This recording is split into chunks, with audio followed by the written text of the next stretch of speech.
রাজু, আমি চকবাজারের ব্যবসায়িক। আমি একটা কথা বলতে চাই, এই সরকার হলো আমাদের সরকার। এই সরকারকে আমরা অনুরোধ করব, দ্রুত সামনে রমজান মাস আসতেছে। রমজান মাসে মানুষ বিভিন্ন ফল এগুলো বেশি খায়। এই ফলের মধ্যে ভেজাল, এগুলো দ্রুত আপনি ধরেন, তাদেরকে আইনের আওতা আনেন। যারা খাদ্যের মধ্যে ভেজাল মিশ্রিত করে তাদেরকে আইনের আওতা আনেন দ্রুতভাবে। এবং একটা কথা বলতে চাই, বহির্বিশ্বে কোনো জায়গায় খাদ্যের মধ্যে ভেজাল বাংলাদেশের মতো আর কোনো জায়গায় নাই। এজন্য এই সরকারকে অনুরোধ করব, আপনারা যারা খাদ্যের মধ্যে ভেজাল মিশায় তাদেরকে আইনের আওতায় আনেন। অনেক সংগঠন আছে, সবাই বুঝে খাদ্যের মধ্যে ভেজালের কারণে আমাদের অসুখ বেশি হয়। তারপরও কোনো সংগঠনের রাজপথে দাঁড়াইতেছে না।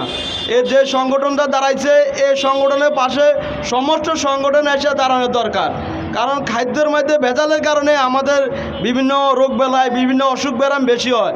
এজন্য সবাই যদি সবার জায়গার থেকে প্রতিবাদ করত, বাংলাদেশে এত ভেজাল খাদ্য বিক্রি করতে পারতো না। সবাই কি প্রতিবাদ করা দরকার নেই? কি বলেন আপনারা? দরকার। প্রত্যেকটা সংগঠন যা জায়গা থেকে, রাজনীতির সংগঠন, বিভিন্ন সংগঠন সবাই এই ভেজাল মুক্ত খানার জন্য, ভেজাল মুক্ত বিভিন্ন ফল, বিভিন্ন জিনিস, এই যে ভাইরা বললো বাচ্চারা বিভিন্ন খানা খায়। আমাদের দেশের বাচ্চারা বিভিন্ন মেডিকেলে গেলে দেখবেন সবচেয়ে বেশি বাচ্চারা মানুষ আক্রান্ত খাদ্যর কারণে।